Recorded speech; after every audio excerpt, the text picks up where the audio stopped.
Juma Mubarak to all guys. Assalamu alaikum warahmatullahi wabarakatuh. Hopefully all are inshallah very well. আজকে আমি তোমাদের সাথে share করব সূরা কাসাসের সহি শুদ্ধ সহজভাবে বাংলা অর্থ। তার সাথে ইনশাআল্লাহ অফকোর্স তাৎপর্যও থাকবে। প্রথমেই আমি তাৎপর্যটুকু শেয়ার করার চেষ্টা করছি। আউযু বিল্লাহি মিনাশ শাইতানির রাজিম। বিসমিল্লাহির রহমানির রহিম। সূরাল কাসাস, যার মানে হলো কাহিনী। সূরাল কাসাসের অর্থ হলো কাহিনী। এর মূল তাৎপর্য হলো নবী মুসা আলাইহিসসালামের জীবনের বিস্তারিত বর্ণনা, যা ইমানদারদের জন্য একটি শিক্ষামূলক দৃষ্টান্ত, মানে উদাহরণ।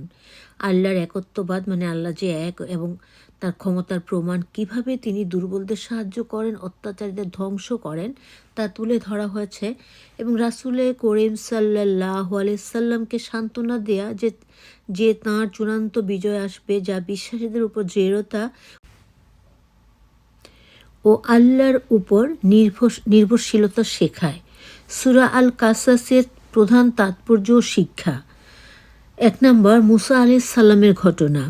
এই সূরার প্রধান বিষয়বস্তু হলো হযরত মুসা আলাইহিস সালামের জন্ম থেকে ফেরাউন ও তার সম্প্রদায়ের ধ্বংস হওয়া পর্যন্ত ঘটনাবলীর ধারাবাহিক বর্ণনা। এটি আল্লাহর অসীম ক্ষমতা ও ন্যায় বিচারের প্রমাণ। আল্লাহর সাহায্য ও ন্যায় বিচার মুসা আলাইহিস সালামের মাকে আল্লাহর নির্দেশনা, মানে ওহী প্রদান এবং ফিরাউনের মতো প্রতাপশালী শাসকের পতন প্রমাণ করে যে আল্লাহ দুর্বল ও নির্যাতিতদের সাহায্য করেন, জালিমদেরকে ধ্বংস করেন। ঈমানের দৃঢ়তা ও পরীক্ষা। এটি ঈমানদারদের ধৈর্য, আল্লাহর প্রতি পূর্ণ আস্থার শিক্ষা দেয় এবং দুনিয়ার ক্ষণস্থায়ী সুখের মোহ থেকে দূরে থাকতে উৎসাহিত করে। রাসূলে করিম সাল্লাল্লাহু আলাইহি সাল্লামকে সান্ত্বনা। মক্কায় নির্যাতিত রাসূলে করিম সাল্লাল্লাহু আলাইহি সাল্লামকে ঘটনার মাধ্যমে সান্ত্বনা দেয়া হয়েছে যে যেমন মুসা আলাইহিস সালামের শেষ পরিণতি ভালো হয়েছিল, তেমনি তারও জয় সুনিশ্চিত। সুবহানাল্লাহ। তাওহীদ ও পরকালের শিক্ষা। সূরাটি একাত্মবাদ, মানে আল্লাহ এক অদ্বিতীয়, তার কোনো শরিক নাই। সূরাটি একাত্মবাদ প্রতিষ্ঠা করে এবং বোঝায় যে আল্লাহ ছাড়া সব কিছুই ধ্বংসশীল এবং তার কাছে সকলকে ফিরে যেতে হবে। কোরআনের সত্যতা। মুসা আলাইহিস সালামের বহু শতাব্দী আগের ঘটনা সঠিকভাবে বর্ণনার মাধ্যমে কোরআনের ঐশী উৎসের প্রমাণ দেয়া হয়েছে। মোট কথা হলো সূরাল কাসাস অতীতের ঘটনা থেকে বর্তমান ও ভবিষ্যতের জন্য শিক্ষা গ্রহণ, আল্লাহর উপর ভরসা এবং সত্য ও ন্যায়ের পথে অবিচল থাকার এবং গুরুত্বপূর্ণ নির্দেশনা প্রদান করে। আমরা সূরা আল কাসাসের তাৎপর্য জানলাম। এবার সূরা আল কাসাসের সহি শুদ্ধ বাংলা অর্থ সহজভাবে জেনে নিব ইনশাআল্লাহ। সূরা কাসাস 28, মক্কি 49, আয়াত আছে 88টি, রুকু আছে 9টি। তাসিম মিম। এসব স্পষ্ট কিতাবের আয়াত তোমাদের কাছে যথাযথ বিবৃত করছি মুসা ফেরাউনের ইতিবৃত্ত বিশ্বাসী কওমের জন্য। ফেরাউন নিজ রাজ্যে পরাক্রান্ত হয়েছিল, রাজ্যের বিভিন্ন গোত্রকে শ্রেণী বিভাগ করে এক শ্রেণীকে দুর্বল করেছিল, তাদের পুত্রদের সে বধ করত, মানে মেরে ফেলত। জীবিত রাখত কন্যাদের, সে ছিল দুষ্কৃতিকারী। সে কে? ফেরাউন। পুত্রদেরকে আচ্ছা, যে রাজ্যে যাদের দুর্বল করা হয়েছিল আমি ইচ্ছে করলে তাদেরকে অনুগ্রহ করতে পারতাম, নেতৃত্ব দান করতে এবং তাদেরকে রাজ্যের উত্তরাধিকারী করতে পারতাম, এবং চাইলাম ওদের রাজ্যের ক্ষমতা অধিষ্ঠিত করতে এবং ফেরাউন ও হামান এবং তাদের বাহিনীকে দেখাতে, যা সে শ্রেণী হতে আশঙ্কা করত। আমি মুসার মার অন্তরে ইঙ্গিত আদেশ করলাম, শিশুটিকে স্তন্যদান করো। মানে আল্লাহ পাক মুসার মাকে আদেশ করলো ইঙ্গিতে যে তাকে তুমি দুধ খাওয়াও। এই সম্পর্কে আশঙ্কা করলে একে সমুদ্রে নিক্ষেপ করবে, মানে ওই যে ফেরাউন মেরে ফেলবে সেটা ভয় করলে যাতে সমুদ্রে নিক্ষেপ করে দেয়। ভয় করো না, দুঃখ করো না, ফিরিয়ে দিব তোমার কাছে, করব তাকে রাসূল। সুবহানাল্লাহ। মুসার কথা বলা হয়েছে যে তুমি তাকে নদীতে ভাসিয়ে দাও, তুমি একদম নিশ্চিন্তে থাকো, তোমার কাছে আবার ফিরিয়ে দিব এবং তাকে আমি রাসূল বানিয়ে দিব। সুবহানাল্লাহ। পরে ফিরাউনের লোকেরা মুসাকে উঠালো, পরিণতি দাঁড়ালো সে ওহিদের দুশ্মন ও দুঃখের কারণ হবে। ফেরাউন, হামান ও তাদের সেনাদল ছিল অপরাধী। ফেরাউন পত্নী বলল, এ শিশু হবে আমারও তোমার নয়ন প্রীতিকর। মানে আসিয়া রাদিয়াল্লাহু কথা বললেন, তোমরা ওকে বধ করো না, মানে মেরো না, সে আমাদের উপকারে আসতে পারে কিংবা পুত্র জ্ঞান করতে পারি। আসিয়া বলল, ওকে তোমরা মেরে ফেলো না, হয় সে আমাদের কাজে আসতে পারে অথবা আমরা তাকে পুত্র হিসেবে মানুষ করতে পারি। আদপে এর পরিণাম ওরা বুঝে নেয়। মুসা জননীর চিত্ত মানে মুসার মায়ের মন অস্থির হয়ে পড়েছিল। সে তার পরিচয় প্রকাশ করেই দিত যদি না আমি তার চিত্ত মানে মন আস্থাশীল হওয়ার জন্য দৃঢ় স্থির করতাম। আল্লাহ পাক বললেন যে মুসার মা হয়তো স্বীকারই করে ফেলতো যেটা তার সন্তান, কিন্তু আল্লাহ পাক তার মনকে স্থির করে দিয়েছিলেন এবং তাকে সান্ত্বনা দিয়েছিলেন। সে মুসার বোনকে বলল, ওর আগমন, ওকে অনুগমন করো। মুসার বোনকে বলা হলো যে এই যে শিশু মুসাকে নদীতে ভাসিয়ে দেয়া হলো, ছোট্ট মুসাকে, তুমি এটাকে দেখো কোন দিকে যায়। সে তাকে দূর থেকে ওদের অজ্ঞাতসারে লক্ষ্য করছিল। ধাত্রীর স্তন্যপানে পান আগে হতে আমি তাকে বিরত রেখেছিলাম। মুসার বোন বলল, তোমাদিগকে এমন এক পরিবারের সন্ধান দিব যে ওকে তোমাদের হয়ে পালবে এবং মঙ্গলকামী হবে। মুসার বোন নিজেই বলল যে আমি তোমাদের কেমন একটা পরিবারের সন্ধান দিব যে বাচ্চাটাকে দুধ খাওয়াবে এবং লালন পালন করবে। সে কে? সে হলো মুসার মা। তার বোন এটা করে দিল। পরে তাকে জননীর কাছে, মায়ের কাছে ফিরিয়ে দিলাম যাতে তার নয়ন জুড়ায় দুঃখিত না হয়েও বুঝে আল্লাহর ওয়াদা সত্য, কিন্তু অনেকে তা বোঝে না। মুসা যৌবনে পদার্পণ ও কান্তিমান হলে দিলাম তাকে হিকমত জ্ঞান। সৎ লোকদের আমি এরূপই পুরস্কৃত করে থাকি। সে নগরীতে প্রবেশ করল যখন তার বাসিন্দারা ছিল অসতর্ক। সেখানে সে দুটি লোককে বিবাদ করতে দেখলো। সেখানে মুসা নবী ঢুকে দেখলেন যে দুইটা লোক ঝগড়া করছে। তার একজন মুসার দলের, অপরজন শত্রু দলের। পরে তার দলীয় শত্রুর বিরুদ্ধে মুসার সাহায্য প্রার্থনা করলে মুসা তাকে খুশি মারল, ফলে সে নিহত হলো। মুসা বলল, এটা শয়তানের কাজ, সে তো প্রকাশ্য শত্রুর প্রকাশ্য পথভ্রষ্টকারী। মানে ওকে থাপ্পড় মারার পর সে লোকটা মরে গেল। মুসা বলল, এটা তো শয়তানের কাজ, আর শয়তান প্রকাশ্য পথভ্রষ্টকারী। সে বলল, হায় রব, নিজের পরে অন্যায় করেছি। মানে যে লোকটাকে ঘুষি মারলো মরে গেল, মুসা নিজেকে অপরাধী ভাবতে শুরু করলো। বলল, হায় আল্লাহ, পরে আমি অন্যায় করেছি, আমাকে ক্ষমা করো। তিনি তাকে ক্ষমা করলেন। তিনি তো ক্ষমাশীল এবং দয়ালু। বলল, হায় আল্লাহ, তুমি আমায় ক্ষমা করেছ, আর কখনই আমি অপরাধীর সাহায্য করব না। ভীত সশস্ত্র হৃদয়ে তার নগরীতে প্রভাত হলো। এমনি মুহূর্তে তার কাছে আসলো পূর্বদিন যে সাহায্য চেয়েছিল, সে তার সাহায্যের জন্য চিৎকার করছে। মুসা বলল, তুমি স্পষ্ট ভ্রান্ত।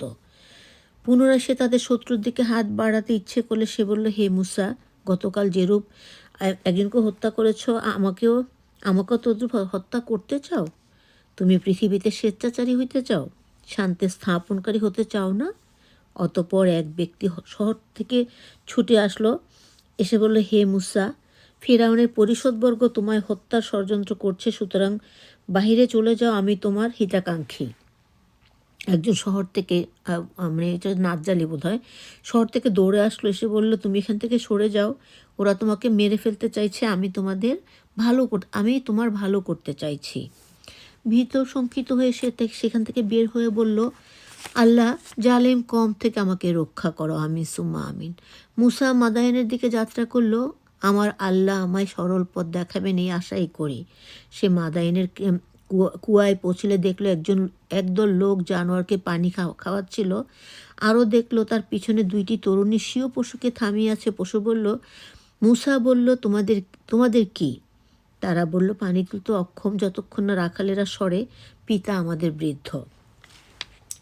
তারা বলল যে আমরা আসলে পানির জন্য দাঁড়িয়ে আছি, কিন্তু যতক্ষণ না রাখালরা না সরছে আমরা পানি নিতে পারছি না, আর আমাদের বাবা অনেক বৃদ্ধ, তিনি পানি নিতে পারেন না। মুসা ওদের পশুকে পানি খাওয়ালো। তারপর সে ছায়া আশ্রয় নিয়ে বলল, হে আল্লাহ, তুমি আমার প্রতি যে দয়া করবে আমি তার প্রার্থী। তখন নারীদ্বয়ের একজন লজ্জিত পদে এসে তাকে বলল, আমার বাবা তোমায় পুরস্কৃত করার জন্য দাওয়াত দিয়েছেন, কারণ তুমি আমাদের পশুগুলিকে পানি পান করিয়েছ। মুসা তার কাছে গিয়ে পৌঁছে তার সমস্ত কাহিনী বললে। সে বলল, ভীত হইও না, তুমি জালেম কম হতে রক্ষা পেয়েছ। এদের একজন বলল, পিত, ওকে শ্রমিক নিযুক্ত করো, বলিষ্ঠ বিশ্বাসযোগ্য শ্রমিক। মানে 2 কন্যার 1 কন্যা বলল মুসাকে, তুমি শ্রমিক হিসাবে কাজে নাও, কারণ সে বলবান একজন মানুষ। সে বলল, আমার এই কন্যাদ্বয়ের 2 কন্যার একজনকে তোমার নিকট বিয়ে দিতে চাই, এই শর্তে যে 8 বছর তুমি আমার শ্রম দেবে, আর 10 বছর পূর্ণ হলে তা হবে তোমার দিক থেকে। আমি অবশ্য তোমায় কষ্ট দিতে চাই না। আল্লাহর ইচ্ছায় তুমি আমাকে সৎ লোক পাবে। মুসা বলল, আমারও আপনার মধ্যে এই চুক্তি দুটির একটি পূর্ণ করলে আমার পরে কোনো দাবি থাকবে না। আমাদের কথা বার্তায় আল্লাহ সাক্ষী। মেয়াদ পূর্ণের পর যখনই মুসা সস্ত্রীক মানে স্ত্রী সহ রওনা হলো, তখন তুর পর্বত পার্শ্বে মুসা আগুন দেখতে পেল। সে স্ত্রীকে বলল, তোমরা অপেক্ষা করো, আমি আগুন দেখছি, সম্ভবত তোমাদের জন্য কোনো সুসংবাদ বা দগ্ধ কাষ্ঠ আনতে পারি, যাতে উত্তাপ আমরা নিতে পারি, মানে ঠান্ডা থেকে রেহাই পেতে পারে। মুসা সেখানে পৌঁছলে ধ্বনিত হলো ময়দানের দক্ষিণ পার্শ্বে বৃক্ষস্থিত পবিত্র স্থান হতে, হে মুসা, বিশ্ব জগতের রব আমি তো আল্লাহ, সুবহানাল্লাহ, আলহামদুলিল্লাহ, লা ইলাহা ইল্লাল্লাহ, আল্লাহু আকবার। বলা হলো, তুমি তোমার লাঠি নিক্ষেপ করো। মুসা উহা সর্পের ন্যায় ছুটতে দেখে পিছন দিকে না তাকিয়ে বিপরীত দিকে দৌড়ালো। তাকে বলা হলো, এটা গত সুরে আমরা পেয়েছিলাম, তাকে বলা হলো, ফিরে আসো মুসা, ভয় পেও না, তুমি একান্তই নিরাপদ। তোমার হাত বগলের নিচে রাখো, উহা নিখুঁত শুভ্র উজ্জ্বল রূপে মানে বের হবে, এবং তোমার 2 হাত বুকে চেপে ধরো, ভয় দূর হয়ে যাবে। এই 2টি দলিল তোমার রবের পক্ষ থেকে। ফেরাউন ও তার পরিষদবর্গের জন্য ওরা পাপী কম। মুসা বলল, হে আল্লাহ, আমি ওদের একজনকে হত্যা করেছি, আশঙ্কা করে ওরা আমাকে হত্যা করবে। ভাই হারুন আমার অপেক্ষাবাগী, সুতরাং আমার সাহায্যে তাকে প্রেরণ করুন, সে আমায় সমর্থন করবে। আশঙ্কা করি ওরা আমাকে মিথ্যুক বলবে। তখন মুসা নবী বললেন যে, গতকালকে যে আমি একজনকে মেরে ফেলেছি, হয়তো তারাও আমাকে মেরে ফেলবে। আমার ভাই হারুন অনেক শক্তিশালী এবং বুদ্ধির অধিকারী, তাকে আমার সাহায্যে পাঠান। আল্লাহ বললেন, তোমার ভাই দিয়ে তোমার বাহু মজবুত করব ও প্রাধান্য দিব, ওরা তোমার কোনো ক্ষতি করতে পারবে না। তোমরাও তোমাদের অনুসারীরা আমার আয়াত বলে ওদের উপর বিজয়ী হবে। সুবহানাল্লাহ। মুসা যখন ওদের কাছে আয়াত সহ হাজির হলো, তখন তারা বলল, এটা ভিত্তিহীন জাদু ছাড়া কিছুই না, যেটা আমরা প্রায় সূরাতে আমরা পাই। আমরা শুনি নাই আমাদের পিতৃপুরুষদের আমলে এসব ঘটতে। মুসা বলল, আমার আল্লাহ পরিজ্ঞাত যে কে তার কাছ থেকে হেদায়েত এনেছে এবং কার জন্য পরকালে শুভ পরিণতি। নিশ্চয়ই অত্যাচারীদের কোনো কল্যাণ হবে না, মাফ করো আল্লাহ। তারপর ফেরাউন বলল, ওহে পরিষদবর্গ, আমি ছাড়া তোমাদের কোনো উপাস্য আছে বলে আমি জানি না। হামান ইট পোড়াও এবং আমার জন্য এত উচ্চ অট্টালিকা প্রস্তুত করো যে এজন্য যে হয়তো দেখতে পাবো মুসার খোদাকে, নাউজুবিল্লাহ। ফেরাউন বলতেছে যে, শুনো ফেরাউন, আমি ছাড়া তোমার কোনো উপাস্য নাই। আর হামানকে বলল যে, আমার জন্য এমন উঁচু করে একটা উচ্চ অট্টালিকা বানাও যেখান থেকে মনে হয় আমি খোদাকে দেখতে পাবো। নাউজুবিল্লাহ, আস্তাগফিরুল্লাহ, লা ইলাহা ইল্লাল্লাহ, মাফ করো। আমি তাকে মিথ্যাবাদী বলে মনে করি। সেও তার সৈন্যগণ দেশে অন্যায়ভাবে অহংকার করেছিল এবং ভেবেছিল ওরা আমার দিকে ফিরবে না। পরে আমি তাকেও তার সৈন্যদলকে ধৃত করে সমুদ্রে নিক্ষেপ করলাম। কাকে? ফেরাউনকে এবং ফেরাউনের সৈন্যদেরকে। দেখো জালেমদের পরিণতি কি হয়। আমি তাদেরকে নেতৃত্ব দিয়েছিলাম, ওরা দোজখের পথে আহ্বান করত। কিয়ামতের দিন ওরা সাহায্য পাবে না। আমি অভিসম্পাদকে এ জগতে ওদের অনুগামী করেছি, কিয়ামতের দিন ওরা শোচনীয় অবস্থায় পতিত হবে। আমি মুসাকে ধর্মগ্রন্থ প্রদান করলাম, বিনাশান্তে পূর্ববর্তী বহু কওমকে, যা ছিল মানব জাতির জন্য দর্শনীয়, মানে দেখার মতো, সৎপথ প্রাপ্ত এবং অনুগ্রহ স্বরূপ, যাতে ওরা উপদেশ গ্রহণ করে। হে নবী, মুসাকে বিধান প্রদানকারী না ছিলে তুমি পর্বতের পশ্চিম পাশে, না ছিলে প্রত্যক্ষদর্শী। বস্তুত মুসার পরে আবির্ভাব ঘটাইলাম, তাদের বহু যুগ অতিবাহিত হয়েছে, ছিলেও তো না মাদাইয়ানীদের মধ্যে ওদের কাছে আমার আয়াত আবৃত্তি করার সময়। ছিলাম আমি রাসূল প্রেরণকারী। মুসাকে আমার আহ্বানকালীন তুমি তুরের পাশে ছিলে না, বরং এটা তোমার রবের দান স্বরূপ, যাতে তুমি এমন এক কওমকে সতর্ক করতে পারো যাদের কাছে পূর্বে কোনো নবী আসেনি, যে তারা উপদেশ পায়। রাসূল না পাঠালে ওদের কৃতকর্মের দরুন কোনো বিপদে পৌঁছলে ওরা বলতো, হে রব, আমাদের কাছে তো কোনো রাসূল পাঠাননি কেন? তাহলে আমরা তো আয়াত অনুসারে চলতাম, হতাম মুমিন। পরে আমার সত্য ওদের কাছে পৌঁছলে বলতে লাগলো, কেন দেওয়া হলো না? একেও মুসার অনুরূপ ইতিপূর্বে মুসার প্রতি যা প্রদত্ত হয়েছিল তাতে কি তারা কুফরি করেনি? বলেছিল উভয়ই জাদু পরস্পর সমর্থক। ওরা বলল, আমরা উভয়কে অস্বীকার করি। বলো, সত্যবাদী হলে এই দুভয় হতে উৎকৃষ্ট পথ নির্দেশক এক কিতাব আনয়ন করো আল্লাহ ব্যতীত, নাউজুবিল্লাহ, আল্লাহর কাছ থেকে।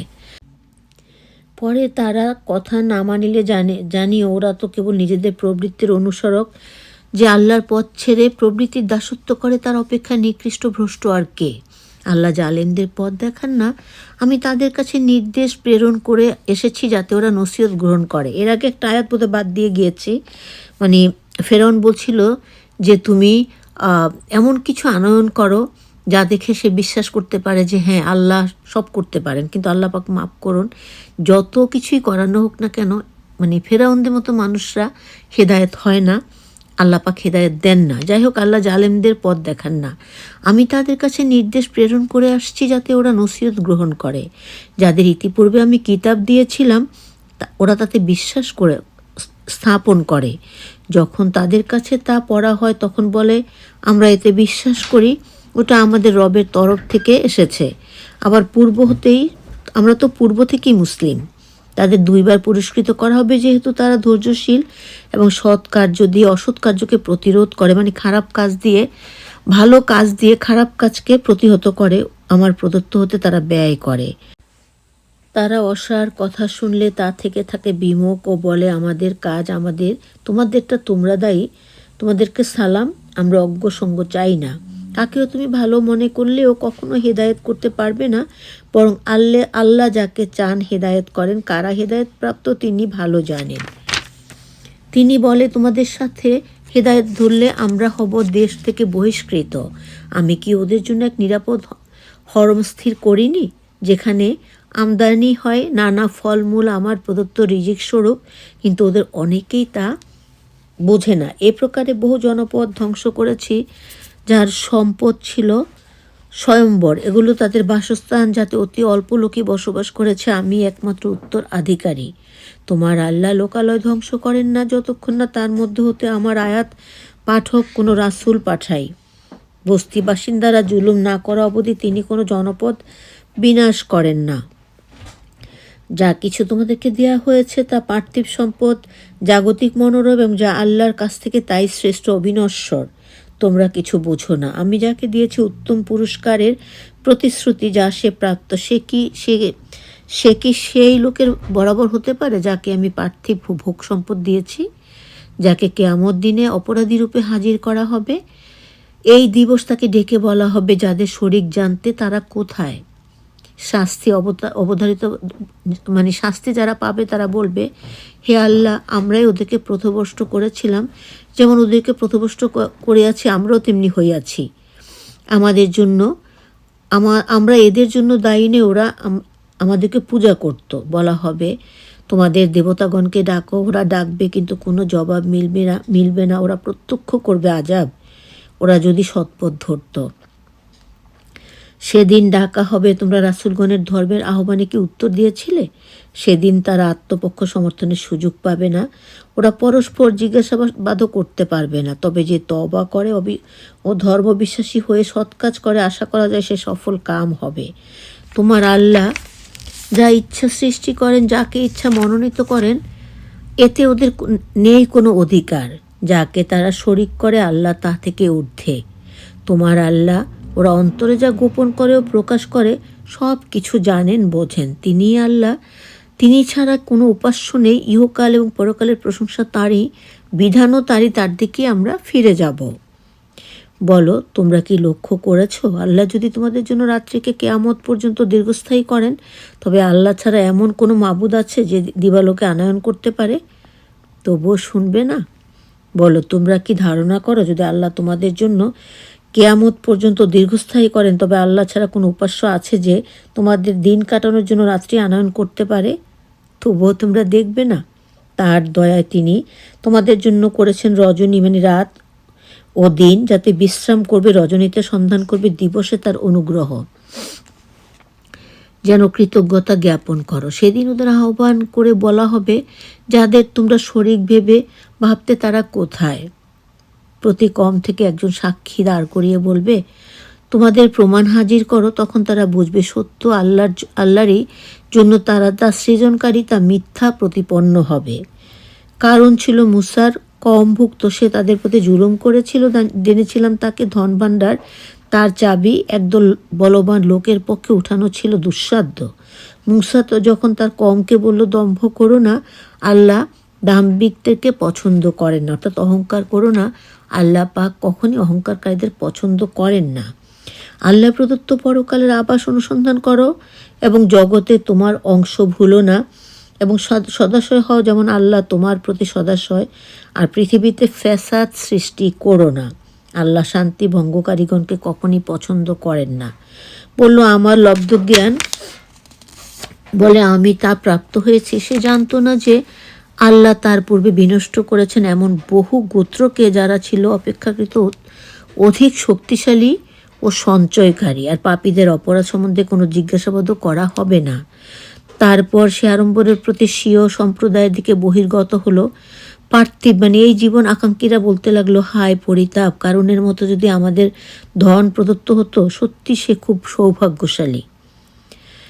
পক্ষান্তরে জ্ঞানীগণ বলল, ধিক তোমাদের, যারা বিশ্বাসী ও করে সৎকর্ম তাদের জন্য আল্লাহর পুরস্কারই শ্রেষ্ঠ, ধৈর্যশীলগণ তা পেয়ে থাকে। পক্ষান্তরে জ্ঞানীগণ যারা আল্লাহর পথে নবী রাসূলের পথে চলেছিল তারা বলে যে তোমাদেরকে ধিক্কার জানাই, তোমরা যদি সঠিক পথে চলতে তাহলে তোমরাও শ্রেষ্ঠ পুরস্কারটাই পেতে। পরে ভূগর্ভস্থ করলাম তাকেও তার অট্টালিকা, তারপর আল্লাহ ছাড়া তার এমন কেউ ছিল না সাহায্য করা, ছিল না কোনো প্রতিরোধকারীও। পূর্বের দিন যারা তার ন্যায় থেকে কামনা করেছিল তারা বলল, আল্লাহ স্বীয় বান্দাদের যাকে ইচ্ছা প্রচুর রিজিক দেন অথবা অপ্রচুর দেন। যদি আল্লাহ আমাদের প্রতি স্বীয় অনুগ্রহ না করতেন তবে আমরাও কারণের মতো মৃত্তিকায় প্রথিত হতাম। ধর্মদ্রোহীগণ সুফল প্রাপ্ত হবে না। যারা এই যে ইসলাম ধর্ম সম্বন্ধে বিদ্রোহ করেছে, এটাকে মিথ্যা জেনেছে, তাদের কখনো সুফল তারা পাবে না। এটা পরকালের আবাসস্থল।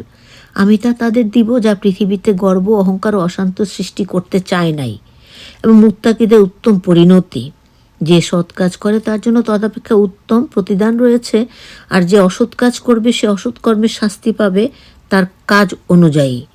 যিনি তোমার জন্য কোরআনকে করেছেন বিধান, তিনি তোমায় অবশ্যই স্বদেশে ফিরিয়ে আনবেন। বলো, আমার রব ভালো জানেন কে সত্য ধর্মে সমাসীন, কে সত্য ধর্মে আছে আর কে স্পষ্ট ভ্রান্তিতে পতিত আছে। তোমার এই আশাও ছিল না যে তোমার প্রতি কিতাব অবতীর্ণ করা হবে তোমার আল্লাহর অনুগ্রহ ছাড়া। তাই তুমি কখনো অবিশ্বাসীদের পক্ষপাতিত্ব হও না। তোমার কাছে আমার নিদর্শন অবতীর্ণের পর ওরা যেন কোনো প্রকারই তা থেকে তোমায় বিমুখ না করে। ওদিকে আল্লাহর দিকে ডাকো, মুশরিক হইও না। তুমি আল্লাহর সাথে অন্য মাবুদকে ডেকো না, তিনি ছাড়া কোনো মাবুদ নেই। সব কিছু ধ্বংসশীল, তার সত্তা ছাড়া, বিধান তারই, আর তার দিকে হবে প্রত্যাবর্তিত। সুবহানাল্লাহ, আলহামদুলিল্লাহ, লা ইলাহা ইল্লাল্লাহ, আল্লাহু আকবার। আমরা আজকে সূরা কাসাসের 1 থেকে শেষ আয়াত 88 পর্যন্ত বাংলা অর্থ শুনলাম। আর শুরুতে আমি তাৎপর্য শেয়ার করেছি। আশা করছি সবাই মনোযোগ দিয়ে শুনবে, যাতে করে আমরা আল্লাহ পাকের রহমতের বরকতে সহি সুশুদ্ধভাবে নবীর পথ অনুসরণ করে, কোরআনকে অনুসরণ করে ইবাদত করতে পারি। আমিন সুম্মা আমিন। আল্লাহ পাক আমাদের সহি বুঝ দান করুন। আমিন সুম্মা আমিন। আসসালামু আলাইকুম রহমতুল্লাহি ওয়া বারাকাতুহু। আল্লাহ হাফেজ।